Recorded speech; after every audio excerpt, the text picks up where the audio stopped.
सुरेंद्र साहब, बहुत शुक्रिया हमें ज्वाइन करने के लिए। आपसे ही शुरू करेंगे। बहुत शुक्रिया सर, आपसे ही शुरू करेंगे। हमें ज़रा ये समझाइएगा कि एग्जिट पोल्स बिल्कुल मुख्तलिफ प्रोजेक्शंस दे रहे थे और वो ये कह रहे थे कि बीजेपी बहुत आसानी से बहुत अच्छी लीड ले लेगी। न सिर्फ ये बल्कि जो कांग्रेस इत्तेहाद है वो तो बहुत पीछे रह जाएगा, 100-150 से ज़ायद सीट्स ना ले पाएंगे। ये बिल्कुल उलट कैसे हो गया? ये क्या बताता है हमें? सबसे पहले मैं ये कहना चाहता हूं हमारे पाकिस्तान के सभी भाइयों बहनों को कि आज के जो नतीजे आए हैं, हालांकि पूरा रिजल्ट आया नहीं है, लेकिन जो प्रोजेक्शंस आज दिख रहे हैं, इससे एक बात साफ है कि दुनिया का सबसे बड़ा जमहूरियत, the largest democracy in the world, यहां डेमोक्रेसी की जीत हुई है। पिछले 10 सालों में नरेंद्र मोदी की हुकूमत ने डेमोक्रेसी की गला घोटने की कोशिश की थी और ऐसा लग रहा था कि उनको एक तीसरा टर्म मिलेगा, बहुत बड़ा मैंडेट मिलेगा, और वो खुद भी कह रहे थे कि इस बार 400 पार, यानी इन हाउस ऑफ 543 सीट्स, उनका दावा था कि वो 400 पार करेंगे।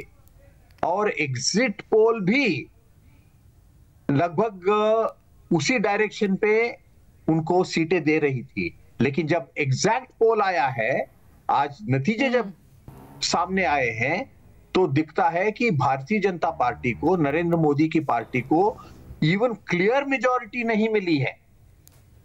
उनकी खुद की सीटें केवल 240-245 तक रुक गई है।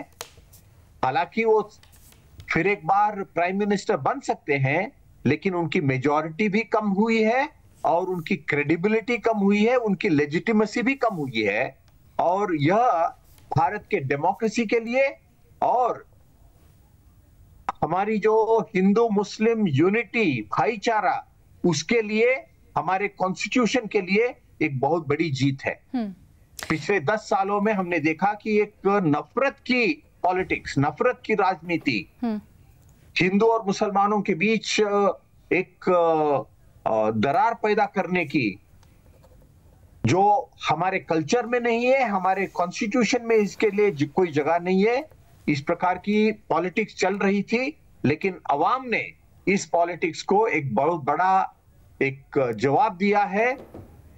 मैं और एक बात कहना चाहता हूं कि इस चुनाव के, इस इलेक्शन के कैंपेन में भारतीय जनता पार्टी ने, नरेंद्र मोदी ने भी पाकिस्तान को भी खींचने की कोशिश की थी, क्योंकि यहां एक ऐसा माहौल बनाया जाता है कि पाकिस्तान हमारा दुश्मन है और जो भारतीय जनता पार्टी को हराना चाहते हैं,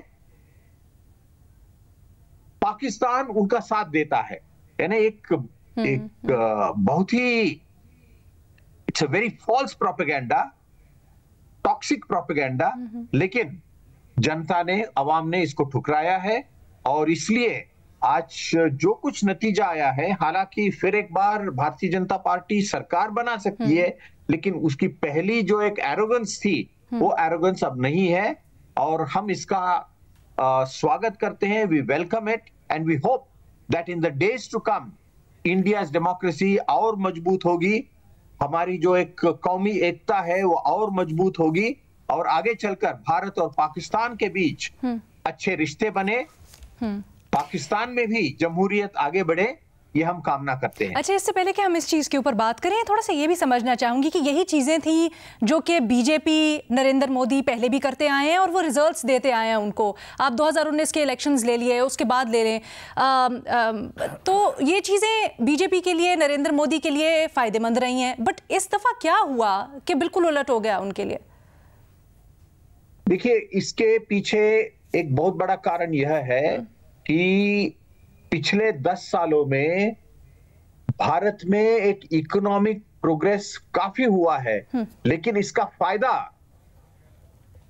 गरीब जनता को, गरीब आवाम को, मिडिल क्लास को नहीं हुआ। उसका जो सबसे ज्यादा फायदा है यहाँ के अमीरों को हुआ। तो अमीर और गरीब के बीच जो खाई वो बहुत बढ़ गई और गरीबों को लगा कि जो भारत अब 3rd लार्जेस्ट इकोनॉमी बनने जा रही है दुनिया में अच्छी बात है, लेकिन इसमें हमें क्या मिला? तो इस सवाल का जवाब नरेंद्र मोदी दे नहीं पाए। दूसरा कारण यह भी है कि उन्होंने अब जिस प्रकार की पॉलिटिक्स चलाई कि अपनी हुकूमत को अनडेमोक्रेटिकली अपने जो ओपोनेंट्स हैं उनके खिलाफ सब प्रकार के गलत नीतियां अपनाना, और जो उनके विरोधी हैं, जो ओपोनेंट्स हैं, कईयों को उन्होंने जेल में डाला, कईयों के खिलाफ केस शुरू किए, ये भी लोगों को पसंद नहीं आया। और हमारा जो सबसे बड़ा सूबा है उत्तर प्रदेश, यूपी, जहां भारतीय जनता पार्टी की सरकार है, वहां पिछले कुछ सालों में हमने देखा कि किस प्रकार से उन्होंने एक जबरदस्ती का, यानी मुसलमानों के खिलाफ, गरीब जनता के खिलाफ उन्होंने जो हुकूमत चलाई, इसका एक बहुत जबरदस्त रिएक्शन हुआ है। सबसे बड़े सूबे में सबसे बड़ी हार भारतीय जनता पार्टी को मिली है।